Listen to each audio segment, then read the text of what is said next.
of America now. And now, the Commander-in-Chief is back. Freedom Friday with Carl Gallops, the Oval Office of Gulf Coast Talk Radio. Yes, we are back, and welcome back to the show. Hey, listen, my next guest is Mike Shoesmith, and Mike has been with this show almost since its inception many, many years ago, but he is also the executive editor of PNN News and Ministry Network, and that network has been around since 2008. So as we're doing this show, that's been 9 years. He's also an author. He's also a syndicated blogger. He is a licensed private investigator, and he is, as I said, the co-host of the show with me and Brenda Big B, and our Canadian correspondent. Coming up at the top of the second hour, we'll have our Israeli correspondent right out of Tel Aviv, Zev Parat. So he'll be up at the top of the second hour. But right now, Mike Shoesmith is in the house. Mike, it's good to have you with us.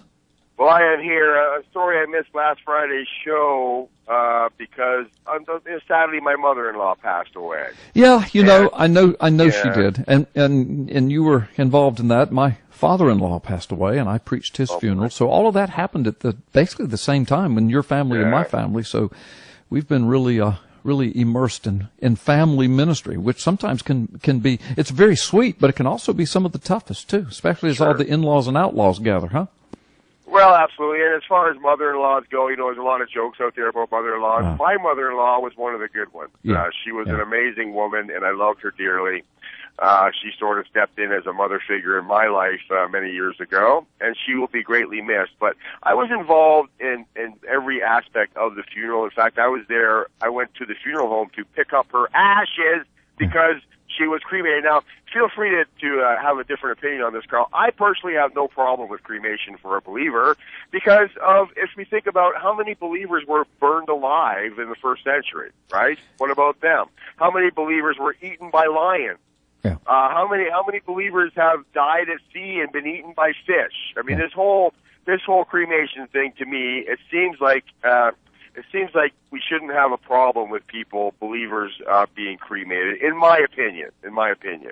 Especially when you consider the difference in price. Now, I was involved in the financial dynamics of all of this, and the difference in price between a burial and a cremation, and her cremated remains were buried anyway because it was a plot that she purchased 20 years ago. Right.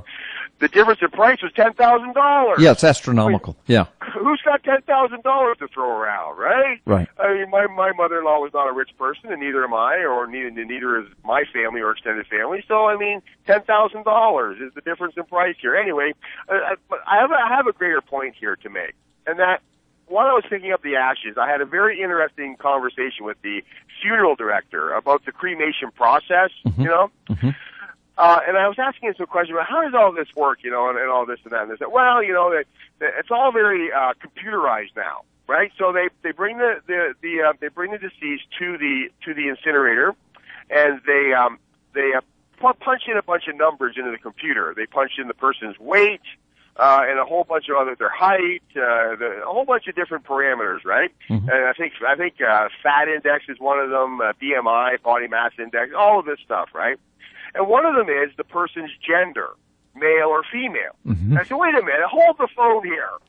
Back this truck up a little bit for me. You mean to tell me that computer needs to know whether it was a man or a woman, a male or a female, in order to properly do its role, he said. Because, a man's skin is 30% thicker than a woman's skin, mm-hmm. right? So this all matters. Well, now there's some jokes that could go there, but we're not going to make any jokes about thick skin and everything. So anyway, but go ahead. But you mean literally, a man's skin is literally thicker than a woman's skin. So go ahead. So scientifically, I mean, this is all the computer cares about is the science, right? Mm-hmm. Is the actual facts. They don't care about how you feel about the facts. They just want the facts, right?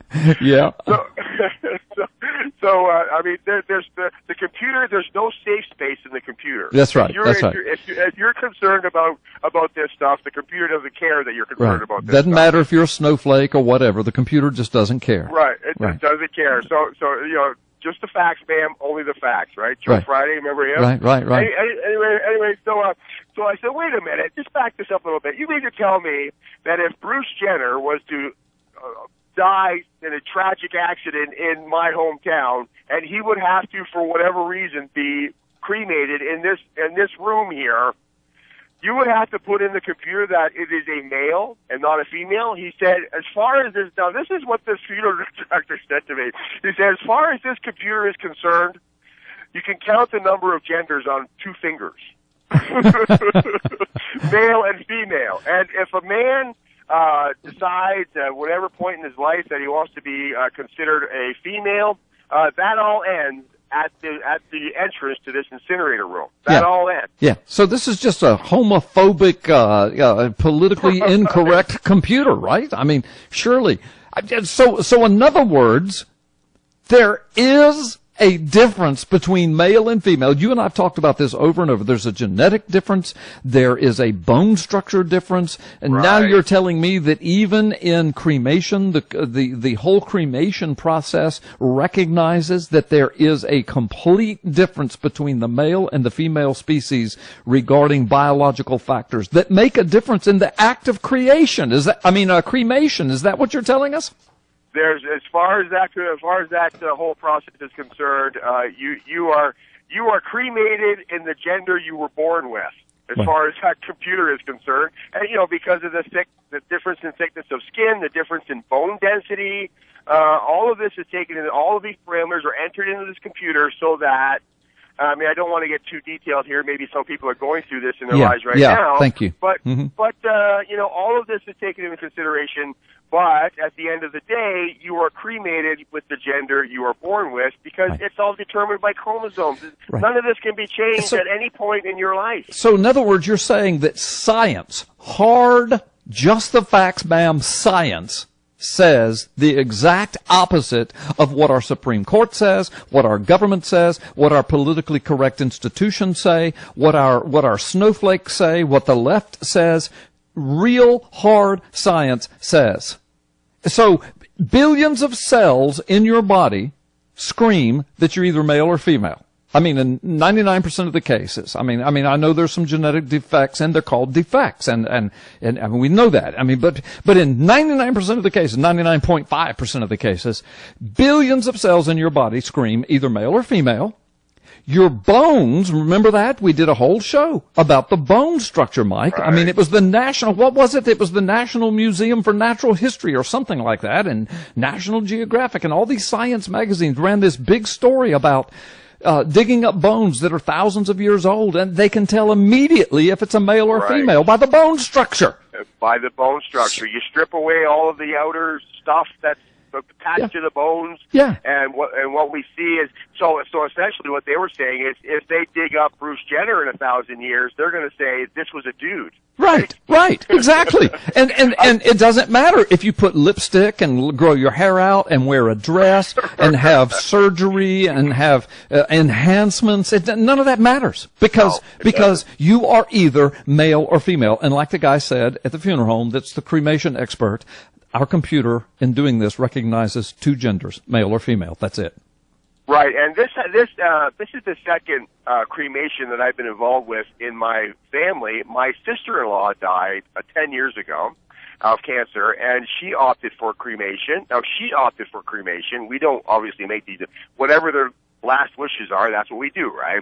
And so my sister-in-law died 10 years ago, and it was the same scenario. I was involved in all that.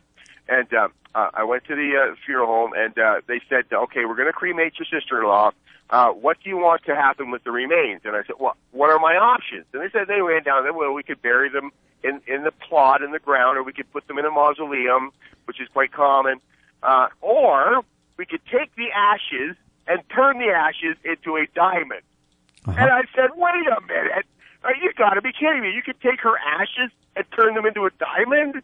Doesn't that take millions and millions of years of intense pressure between the rock layers of the earth? He said, no, we just take her remains, which is essentially carbon, which we burned up, and we put that in a hydraulic press. It takes about 2 weeks. I said, wait a minute, it takes 2 weeks to make a diamond? He said, yes, it takes 2 weeks to make a diamond. He couldn't understand why I was so shocked by this. But the reason I'm so shocked by this is because the old earthers have been saying for centuries now that the reason diamonds are so valuable is because it takes millions and millions of years of extreme pressure, Carl, right, hundreds and thousands of feet beneath the Earth's surface, and then eventually works its way up to the surface or in diamond mines or whatever, and we find it, and we're so giddy that we found a diamond is so rare and precious because of what it takes to make a diamond. Right, but now we find out your funeral director can make one for you. Here this guy's telling me that he can whip up a diamond out of my sister-in-law in 2 weeks. So, Michael, let me just ask you. Listen, you're a licensed private investigator. Let me put a case before you. All right. So, if your genetic makeup says either male or female, if your genome, which is your genetic makeup, the DNA picture of who you are, if it says male or female, if all of the billions of cells in your body say male or female, if your bone structure says male or female, if you can't even be cremated without the funeral director saying, no, that's a dude, no, that's a gal. So if it's not a physical thing, if it's not a genetic thing, then what's left? What is it? I mean, it's mental or spiritual or spiritual, right? I mean, I'm not trying to be mean. I'm not trying to be disparaging. It's just these people that run around and say, oh no, it's genetic. I was born this way. What do you mean? Your bones are not any different. Your genomes are not any different. If you're cremated when you die, you're gonna be whatever that birth certificate says because that's what you are. I mean, so what is it? If it's not physical, what are we left with, Mike? Well, as a licensed, I am licensed by the Canadian government as a private investigator. As a licensed private investigator, we're taught to do certain things, right? One of those things is to go to the experts for information, right? And all we have to do is go to the people over at Johns Hopkins University and say, what do you guys think of this? And they have been very outspoken, but they have recommended we have got to stop doing this. Yes, people. We've got to stop. This is body dysmorphia, child abuse, mental disorder, child abuse, and we have just got to put a stop to this right now. Yeah, absolutely. Well, and again, we've got to take a break, Mike, and you and I know your heart because we talk about this off the air a lot. Neither one of us are truly, we're not disparaging anyone. We both of us have had family members or have family members or dear people that we love who are homosexual or transgendered and all of these things. We are not a hater of people, but we are a lover of truth. Right, Mike? Absolutely. We love people. Yeah, absolutely. Because Jesus loves people, except though I'm his favorite, though, right? I say you are. Hey, folks.